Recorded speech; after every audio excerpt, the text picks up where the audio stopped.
Have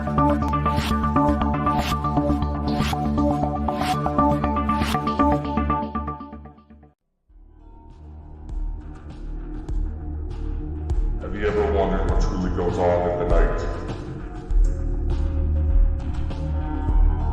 What evil escapes your sight? My name is Dakota Francis. I am the one and only specialist of the strange. Tune in every week for a new episode to get updates from all my ventures. Movies, music, gaming, and the unknown. There's never a dull moment in my life, and anybody who has bear witness can testify that the second I come in, you know something's up. This is Specialist of the Strange radio show. Now please, welcome your host, Dakota Francis.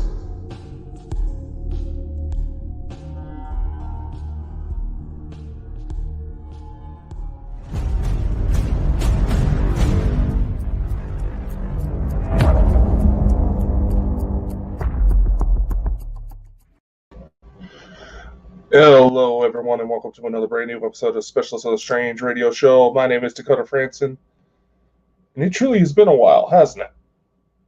Oh, so much to talk about, so little time.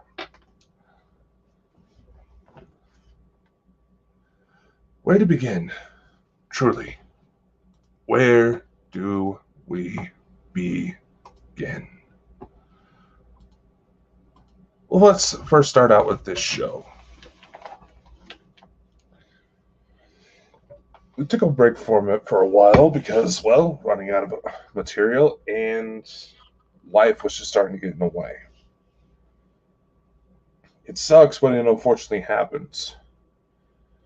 Even the plan of withholding, even the plan of moving forward with pre-recorded shows in order to keep my time available as much as possible was getting to be difficult, to say the least. But now I think we found a brand new system which will allow us to move forward to even wider audiences. You have noticed that certain episodes have stopped syncing up. That is because a lot of the services I used were, well, let's just face it, I was taking advantage of loopholes in the system, and apparently they caught on because a lot of people were taking advantage of it and changed up the way their system works, so that was no longer an option without paying out the ass.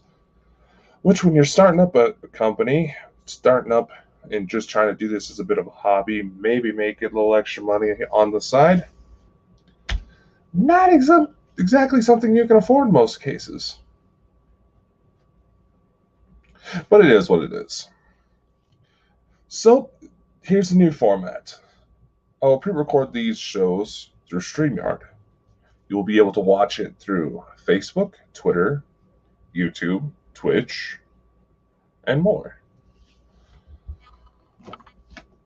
But Dakota, certain plans on StreamYard only let you stream to a certain amount of places. That is true.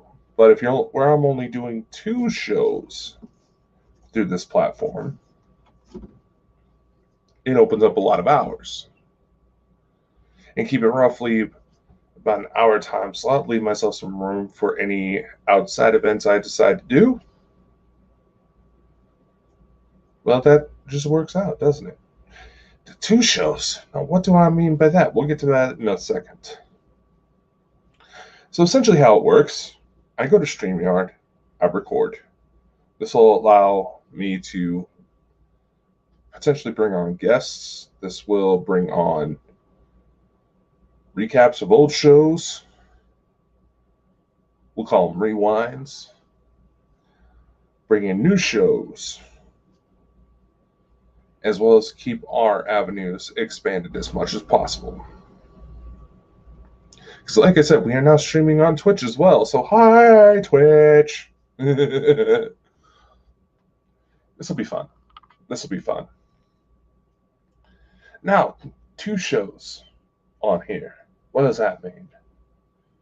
Well, that means that through the Facebook, Twitter, YouTube, and Twitch, we're also going to be doing a gaming show where, just to spend more time with you all, just to create more content,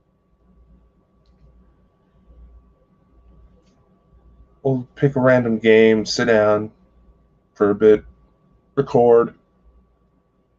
I'll go through the painful process of editing and post up on here just for the fun of it. Wouldn't that be fun? Yes. That would be fun.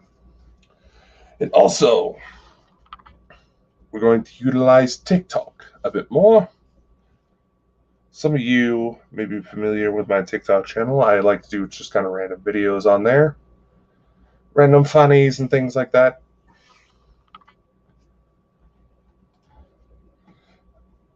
Took me a while, but I finally got a high enough number to where I could start doing live streams. Now, the initial plan was to do kind of a behind the scenes thing while recording TikTok, but I quickly came to realize just before I started recording this episode, as a matter of fact, that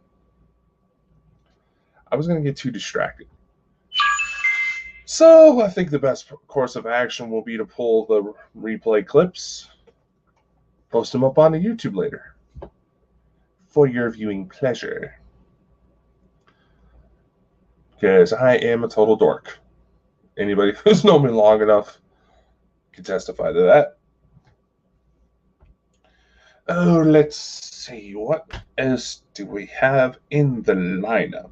Ah! Yes. I just put out a new book. I bet you didn't know that. Let me see. If you're watching this on our StreamYard through our video processing service, you might see a few advertising banners pop up towards the bottom. Let me see. Oh, my days. Where the bloody hell is it? Ah, yes, I did actually. But in all seriousness, yes, I have just put out a new book. And I think we'll play the trailer for you. I think that would be kind of fun. Yeah. Let's play the trailer. Yeah.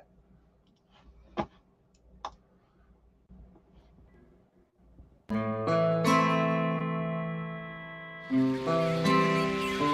ever stop to think it's a story all right to be going around you? No one to care for you. No one who loves you. Don't you think I stopped caring about that a long time ago? I hurt myself today to see if I still feel. I focus on the pain. The only thing that's real. She. Why did you say to me? Isn't it obvious? She's like you, very much like you. You gotta face it, Victoria. Things are coming that no one will be able to understand. That little girl is proof enough.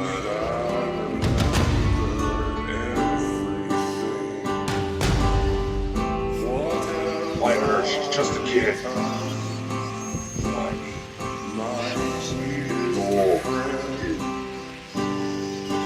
You know damn well that you are not going to stick by and let her get caught in the crossfire.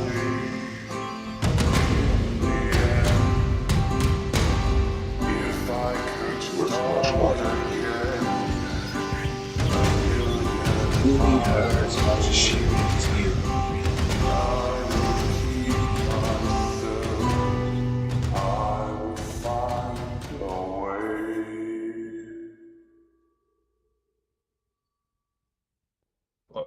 Available now.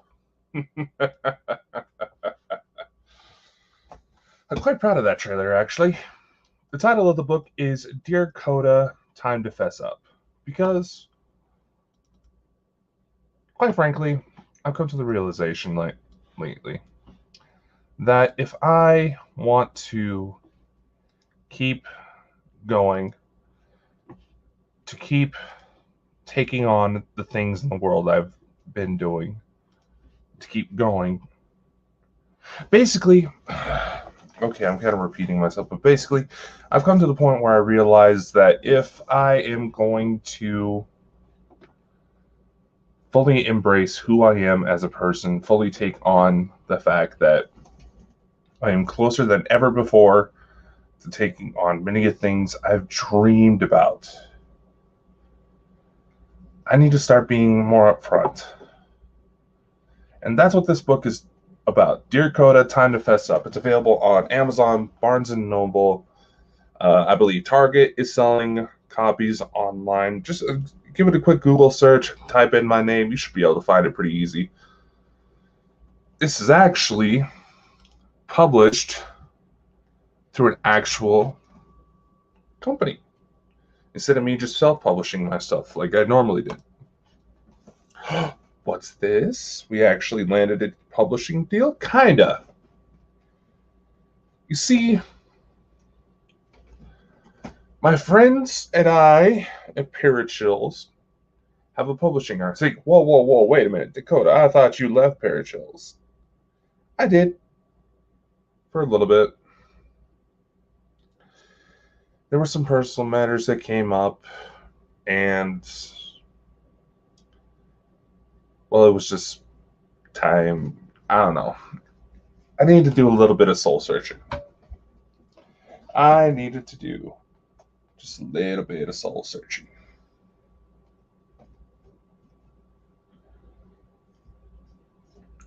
But I'm back, and I'm swinging it harder than I ever have before.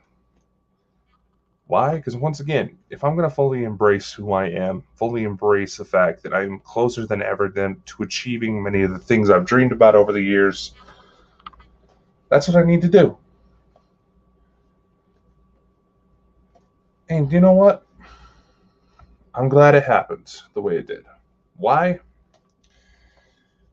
Because we are stronger than ever, smarter than ever, and growing at a rate none of us ever expected. Because I'm not holding back anymore. I'm going to take on the world as I truly am. And there may be some people that don't like that idea. But oh well. It's my life. It's now or never.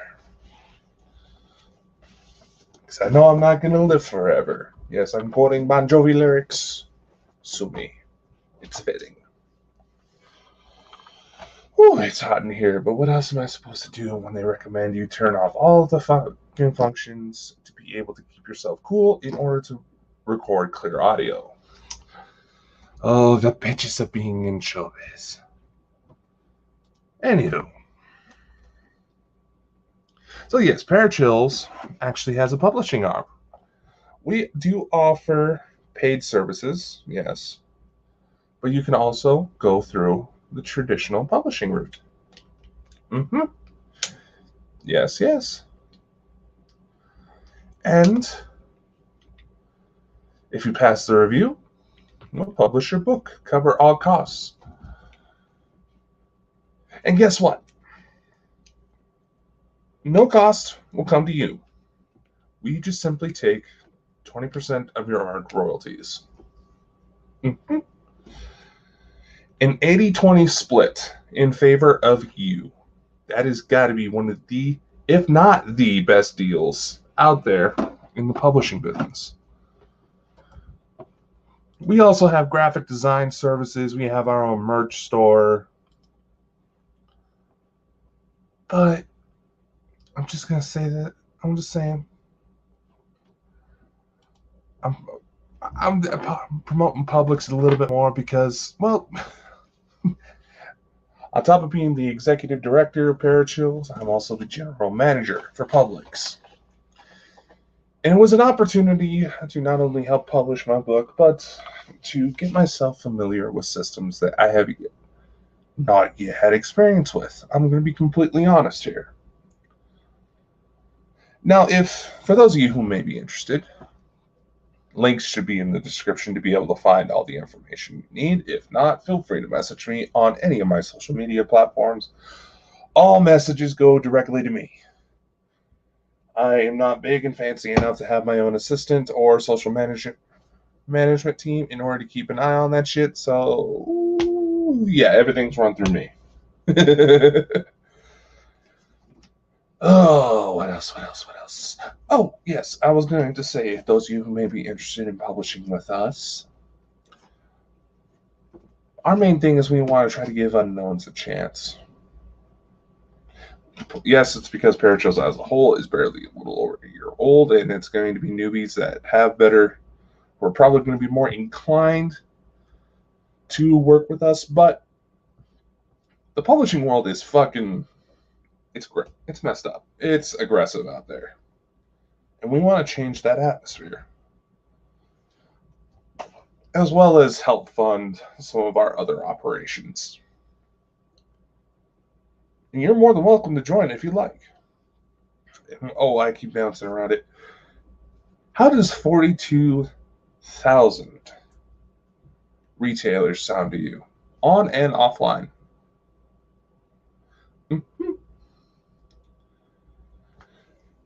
We have the resources to potentially get your book out to 42,000 retailers, on and offline. We can also publish it paperback, hardcover, and ebook as well. We have basically published it in all formats to try to get you as far out there as possible. Hell, you can look up my book, Dear Coda, Time to Fess Up. And you can hear about some of my adventures. Ooh. Which involve aliens, phantom serial killers, ghost hunts, demons, angels. Basically all the reasons why I should probably be driving around a 67 Chevy, as a lot of people have joked. To which I say, anybody want to give me $20,000?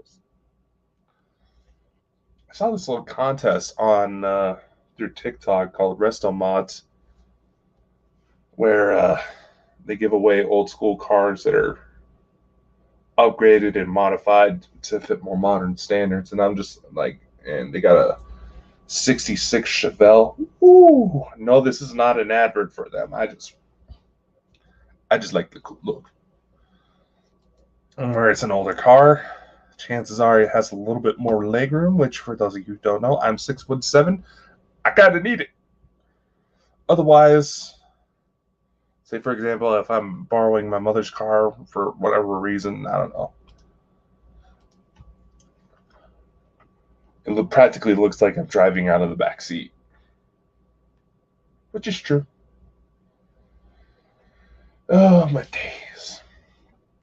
But honestly, for those of you who may be familiar with Parachills, you may have heard about some of the stuff that's happened in the past. And you know what? It's hit a lot of rocky bumps.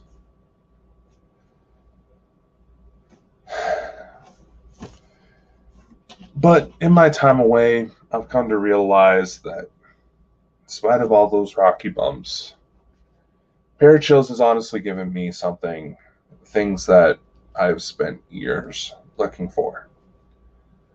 Opportunities to expand my skill set, opportunities to grow, chase a few more of my dreams.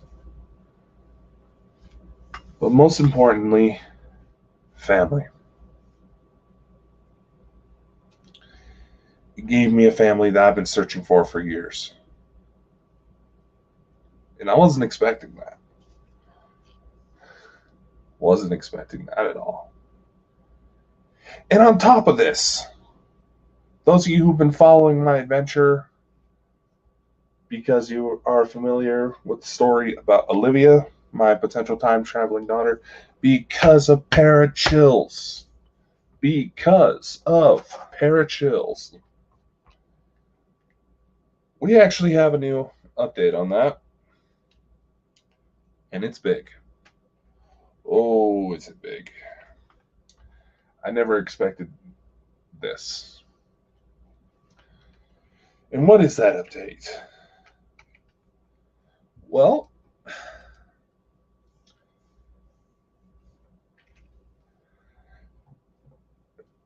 to tell you how I've reached this conclusion, let me tell you what's been going on. 12 other people, besides myself, bringing the number up to 13 that I'm aware of. At least 13 people altogether have spotted her. Who, and these 13 people, have no relation. Well, except two of us. We were no known relation. We were not physically related. Many of us actually didn't know each other. They didn't know that I had this situation going on until I happened to mention something in conversation. The only connection between all of us was that we were attacked by a shadow entity, who I refer to in my book as the Lord of Shadows. And for those of you who don't know what it is, you might be familiar with the story. Tall, shadow man, tends to manifest like he's wearing some sort of wide-brimmed cowboy hat, fedora-looking thing, wearing a long trench coat or cloak, maybe a suit. Sometimes appears with red eyes. There's a pretty good chance there's more than one of these things. But the one I've dealt with personally, ooh, he was a nasty fucker. And evidence is building up that it may be Cain from the Bible. Yeah. Basically, when it comes to the Lord of Shadows right now, every single story you hear about a god of death, a grim reaper, and variations of it throughout any culture goes back to the Lord of Shadows in some way. And the one I dealt with, he may not even been fully human. He may be a Nephilim, which, for those of you who don't know, is speculated to be a half human, half angel hybrid, which some sources actually speculate could be the same thing as what we observe as demigods, Hercules, Maui, things like that.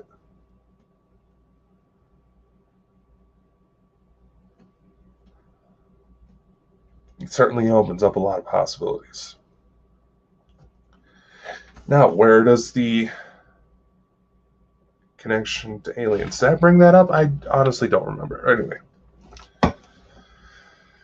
Oh, yeah, accidental spoiler. Ooh. So, I've been going through a lot of the reports, and I've had people personally reach out to me, say that because they were aware of the story, said, Dakota, I think I just saw Olivia. I was like, what do you mean? Like, well, she was tall, looked about 6 years old. She looked just like you. And it's like, but here's the thing. Because of friends of mine I met through Parachills, there's been a rather interesting update. Because of all these reports that came through, I was able to do something. Something I never thought would be possible. I was able to utilize the descriptions people gave. And for those of you watching the video version of this broadcast who saw the title of the book, who, in case you weren't paying attention, I'm going to bring up another file again.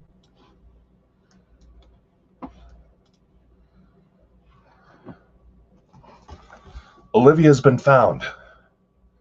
Not only has she been found, but enough details have come through that I was able to generate this image of her.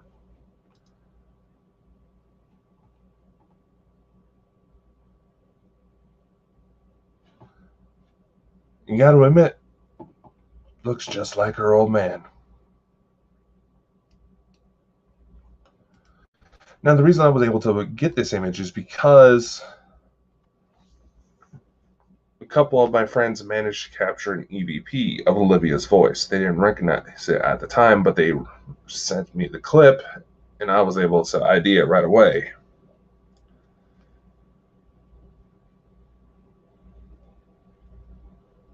They sent me a clip where Olivia's sounding like she's saying "mommy," and it was clear as day. Mind you, the guy that sent me it, he works in radio, knows a lot about audio engineering. So if anybody's going to know how to clear up a clip, it's him. So got to give him kudos, because I may give the guy a lot of grief, may tease him a bit, but dude's like a brother to me. And so his co-host is a lot like a sister to me. Now,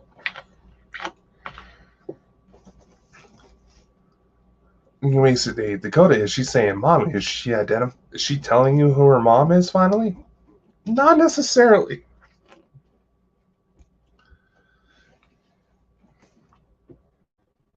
We have to, now, because being that this is physically, more and more evidence is piling up to say, yes, this is in fact my daughter. I had to look back at some family traits. Now, I thought it was kind of funny. For those of you who can't see the photo that I'm talking about, if you look at the cover of my latest book, her picture's on there. I found it funny that the computer program actually guessed that she was going to have gaps in her teeth, which is something a lot of the girls on my mother's side tend to have.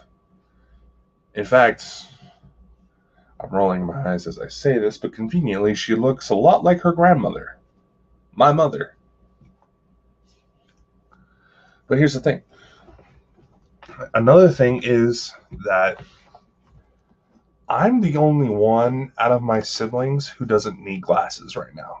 Chances are in about, let's say 5-10 years, roughly, just going off of roughly when my parents started to lose their eyesight, I'm good for another 5, maybe 10 years before I start needing glasses. Working in the possibility that in case this wasn't just some sort of weird attempt at trying to pass on a hint, as an example, as some sort of clue, because she's my kid, she's going to be about as stubborn as I am. So we have to assume the possibility that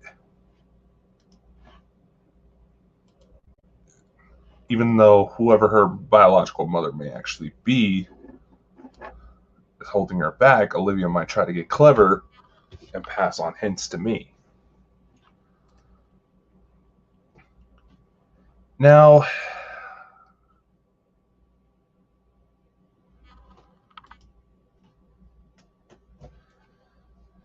in the event that it's not some sort of clue,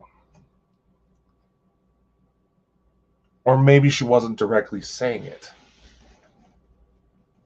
I'm going to say this. One of the eyewitnesses that came forward mentioned that she felt like and swore she saw Olivia acting like she was holding someone's hand, but she couldn't see who it was. She could see Olivia clear as day.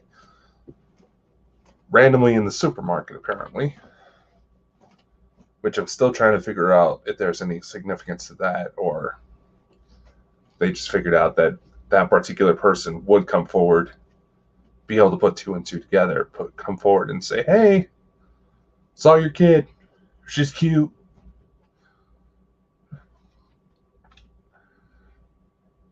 What if Olivia has issues with sight? And if this woman that was involved, she was calling her mommy, what if it was because they had similar physical characteristics?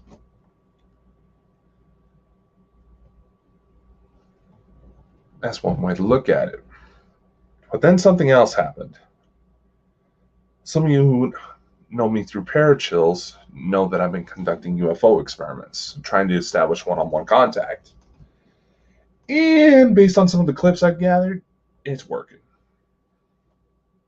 Because, and even through a movie I did through streaming service Paraflix,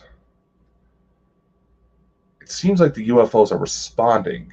They're actually responding to spirit boxes. Because I've actually had a spirit box say, turn around, then all of a sudden there's a bright light in the sky that's moving all by itself. No source of aircraft. No, I couldn't tell if there was any details about a craft, but another thing is, some of the reports involving ETs say that there is no physical craft.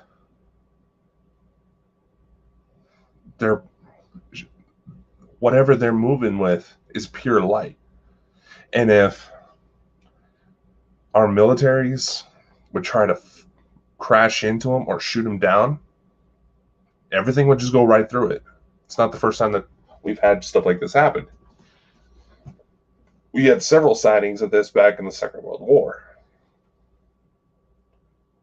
Now, did I have an airplane at my disposal to go chasing this thing? No, I wish I kind of did. Maybe I would have gotten a better look.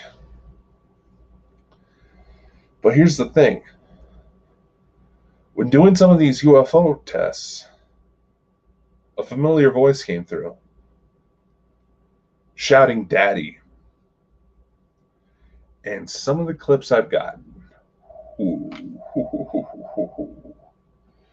some of the clips I've gotten, my goodness. There's evidence to suggest that my daughter is half alien. I was like, what do you mean? Were you abducted? Were you experimented on? That's the thing.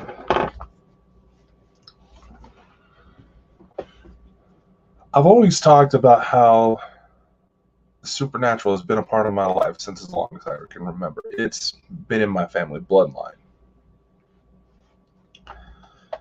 There was an incident where I was 5 years old, roughly about that time.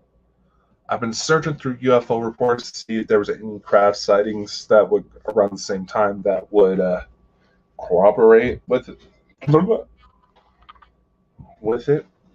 But I haven't had any luck finding it. But anyway, there was one incident when I was about 5 years old where I went to bed at my own house that we were living in at the time, and I woke up 30 miles away from home. Now, thankfully,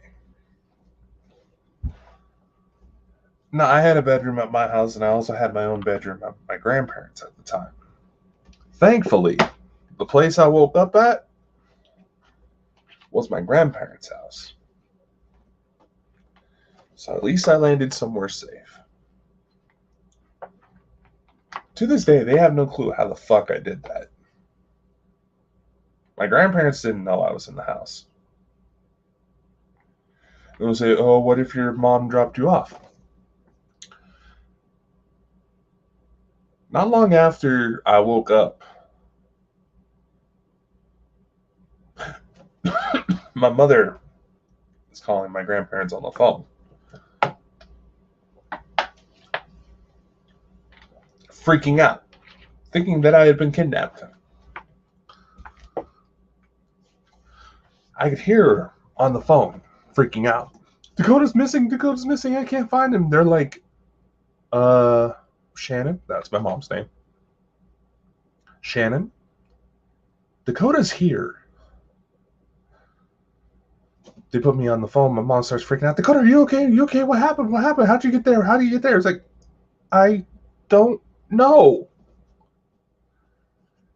Here's the thing. I remember a dream from that night.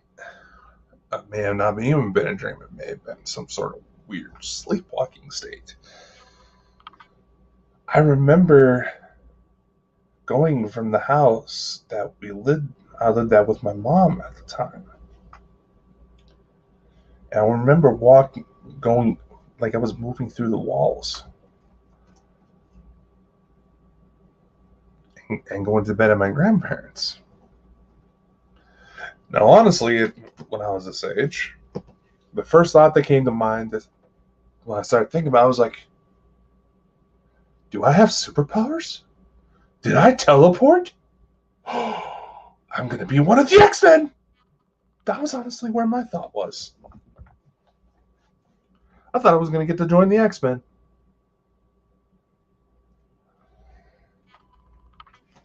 But then there's some people who's like, well, Dakota, where was your dad? My dad wasn't in the picture. The reason why my mom was freaking out is because she was quick to assume that my father had tried to take me.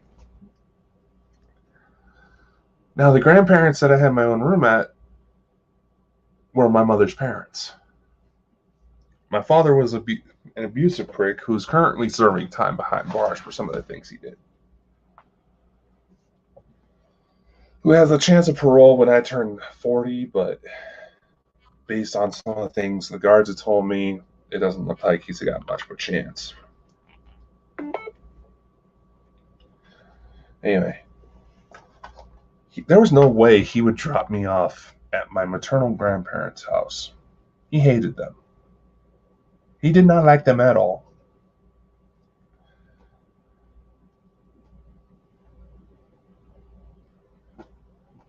When I started doing these experiments,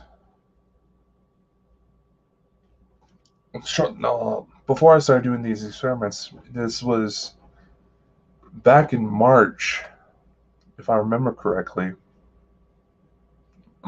End of March towards the beginning of April. And I had this other dream that had a similar feel to it, where I go into this hospital room, and there's people standing guard.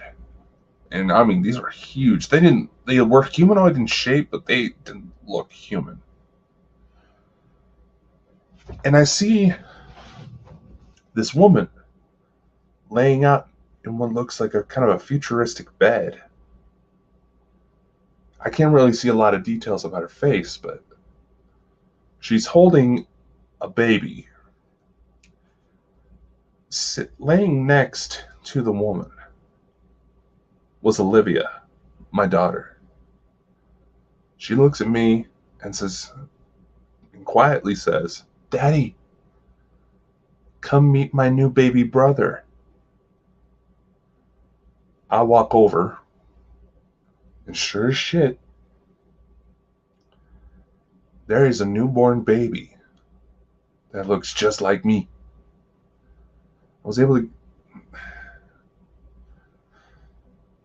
I've been trying to work on some meditative states that are supposed to help with recalling dream information, repressed memories, things like that.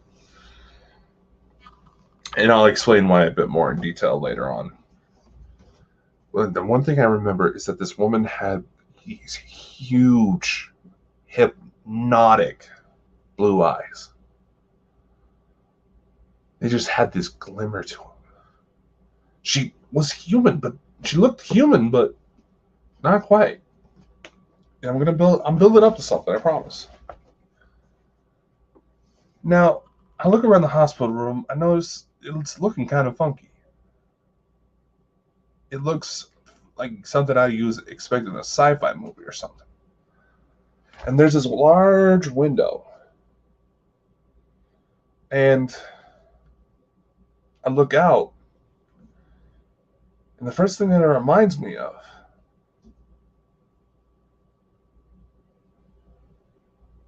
is photos from Mars, especially the latest ones that have come from the rovers. And eventually one of those big figures that's mentioned that were standing at the door says, "Hey, it's time for you to go back now." And then boom, I'm back in my own bed. The word comes out of my mouth. Tachyonis.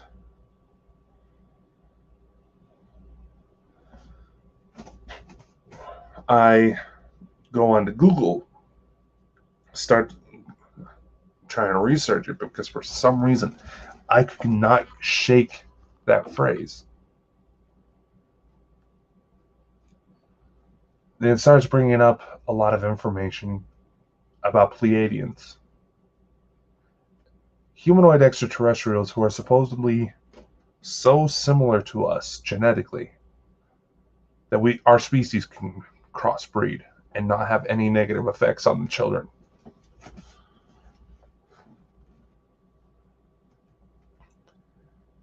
Pleiadians, who some ancient civilizations say are responsible for the mass disappearances of ancient cities.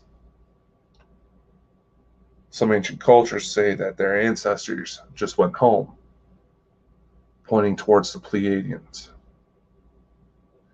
Now, the Pleiades is a star cluster, also known as the Seven Sisters. There's about estimated 3,000 stars in the cluster itself, roughly 13 light years across. These stars are about 400 to 450 light years away. This is rough estimates because we obviously don't have a tape measure that goes all the way out into outer fucking space. And back in 2007, there were actually articles and released that stated NASA was certain they spotted what looked like early rocky planets. And what do I mean by that? These were planets that would likely eventually form into something how we would observe how Earth, Venus, Mercury, and Mars look today. These were rocky planets in their early stages of development. Now, mind you, because I'm going with these numbers, assuming that they're roughly correct, that means that's the only planets that we know about. The only stars in that system we know about. The light we're seeing coming from them is activity that would have taken place back in the late 1500s. Late 1500s, early 1600s. You got to realize that. And there's a lot of sites that try to say the Pleiadians utilize what we would observe as time travel in order to move through space, which is not that far-fetched when you really think about it. There's also a lot of people who assume that there's Doctor Who's series Doctor Who, the bits and pieces I mentioned, actually gets it right, that yes, there are worlds in higher dimensions, but if they were to observe lower dimensional worlds, they could see our future. And just being able to move through space the way they do will have the consequences of time dilation. These are things they would have to take into consideration. Otherwise, their craft could easily kill its inhabitants. the types of calculations that these beings would have to take into consideration, no matter how advanced they have become. They may be they may have become so advanced that they've developed machines that do these calculations for them with artificial intelligence. There's also a lot of reports that, even from alleged government insiders, that state that some of these craft are biologically alive. They can act as biological extensions of the pilots. Basically, a really advanced form of prosthetics. Some of these craft are sentient beings. And it's been brought to my attention that there's another resource guide that I need to get my hands on. But as I'm looking back, the narrative, it gets wilder, but if it's true, it makes sense. In these last couple of weeks, I had the privilege of speaking with Lori McDonald. I reached out to her through my website and said, hey, I work with this company. We're investigating UFO reports, and certain things have been coming up. I believe I may have been abducted. I would like to get your opinion on a few things. And once we managed to find some clearance in both of our schedules, we had a nice little chat. I told her about how I met Olivia, the situation with Michael, the fact that apparently my eyes start glowing whenever I'm in a deep enough trance. There are beings from other realms that are responding to me. She watched some of the YouTube videos I put up from my clips from the UFO investigations, and they're like, let's just say there's enough in these videos that even federal agents who happen to be fans of my pages have kind of gave me a nudge and says, hey, you need to be careful. You're moving in on something.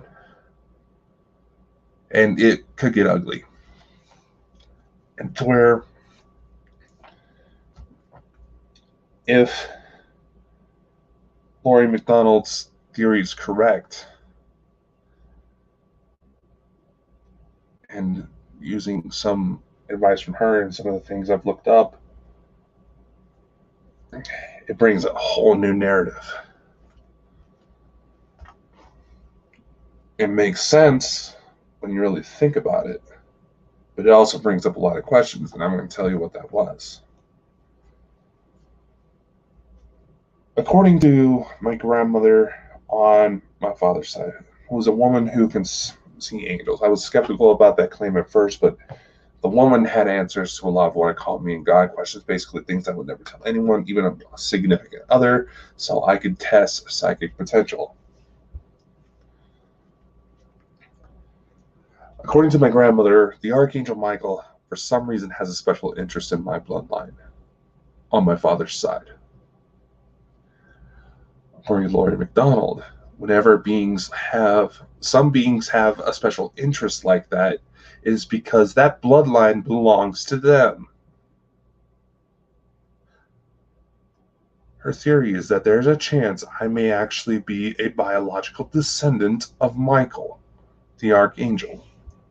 And he is aware that and before some of you come at me, there's actually some lore about Michael that suggests he wasn't always this big guardian protector type.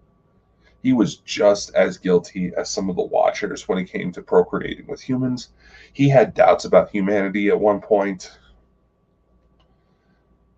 but over time he woke up to the greater cause and was on a bit of a redemption mission, which earned him the title he has now.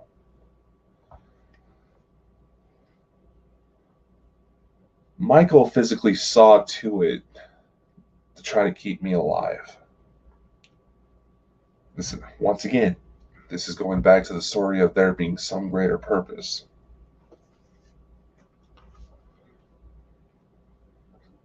There's a chance that because I have a strong disposition when it comes to psychic ability, I didn't flat out teleport myself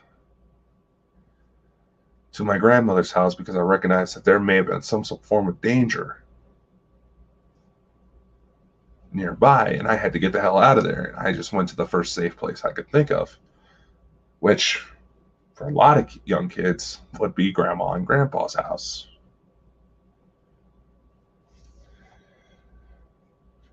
Chances are, the reason why I was abducted back then, they were trying to get me away from something.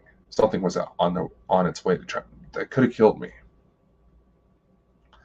On that ship, there was a Pleiadian girl who I became close friends with. And over time, apparently, we had a child together, Olivia. Because of the abuse I dealt with as a child, there's a lot of my mind that's essentially fractured. There's a lot of repressed memories that some of these cases I've been working with lately have started to bring back up to the surface, and it's become quite an interesting journey of self-discovery.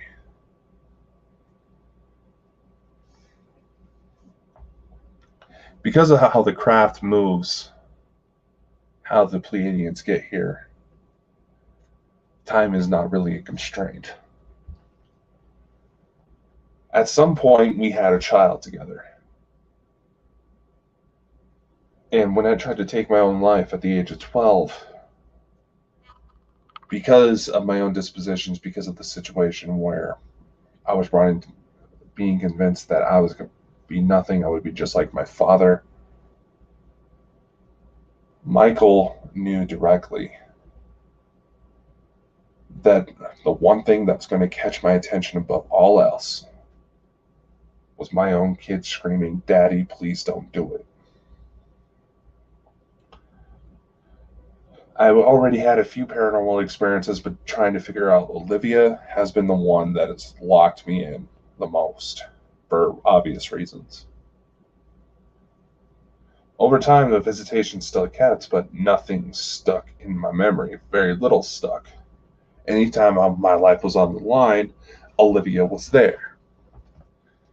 Come to find out, because the being known as the Lord of Shadows has been trying to get my attention as well, to recruit me for his evil purposes to potentially bring hell on earth. I caught his particular attention because he saw me almost take the life of my stepmother by the age of 3 in an act of self-defense after she tried to stab me in the back of the neck with a pen. The only reason I stopped is because one of my younger sisters walked in the room and saw me.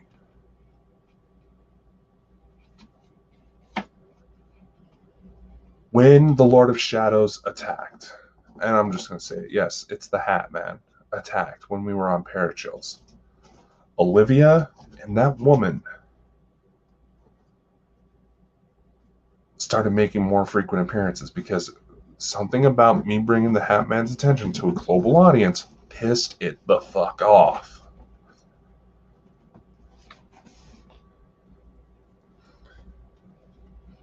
It was trying to attack people that I've come close to in order to get my attention, to isolate me yet again.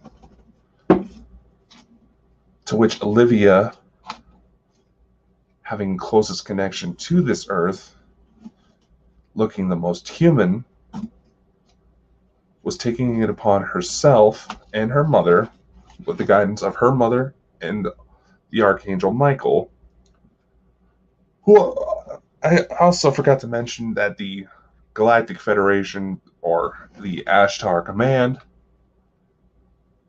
may have also been involved.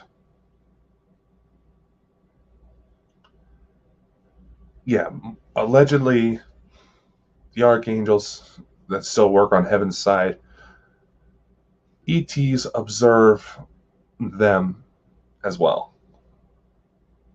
Have honestly purposely worked with them, and that's a whole separate discussion. But for now, it looks like Michael brought my attention, the Ashtar, me to the attention to the Ashtar Command, who Olivia's mother may actually be a member. Through the guidance of Olivia's mother, Olivia was able to move through this world in order to help fight off the Hat Man, or the Lord of Shadows, whatever you want to call him, as well as try to drop clues so that I would start looking towards the stars again. When the UFO experiments came about, that was supposed to be a confirmation that yes, I have been in contact and have actually had kids with extraterrestrials. because of the physiology, because of how they're able to move, and because they didn't want to raise any alarms, they've allowed me visitations, but I couldn't physically go up there yet. And I'm going to explain more on that here in a little bit. However, through their visitations, because there was a third visit where I was in a blue kind of jumpsuit looking uniform being shown around a ship, and after one of these encounters during the UFO test experiments, but every time I try to recall it, it feels like I'm trying to tell the plot of a movie I've only ever watched being played fast forward.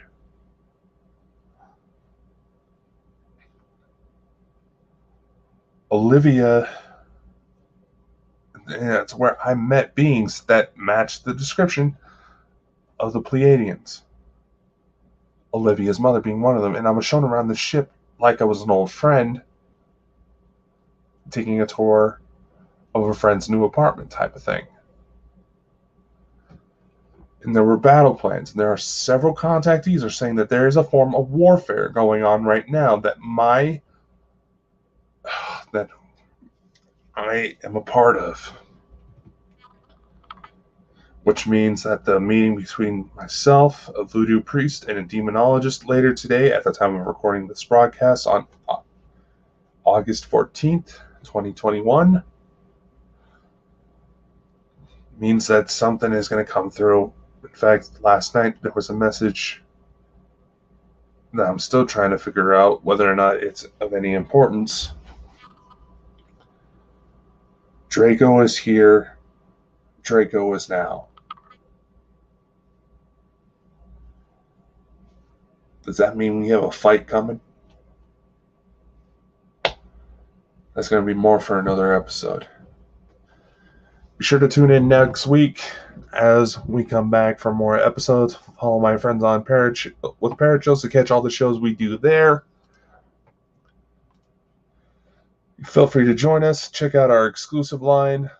Check out the merch. All the links in the bio for even more information. If you have a book you would like to get published, check out Publix. You'll get to talk to me one-on-one. I'll guide you through all the steps. My name is Dakota France, and I am the one and only Specialist of the Strange. I will see you all next time. Catch you here for Specialist Gaming, where we'll go into episode 3 of Halo. Yeah, Halo. All right. I'll see y'all next time. Be safe. Be kind. Stay weird.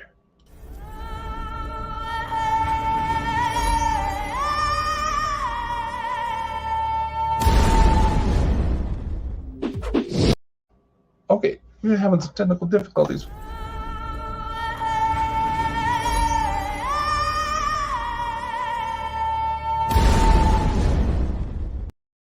Why isn't that going to work? What the hell? We are having some technical difficulties. Play the fucking outro. I did not design this. I want this outro to play. Let the play.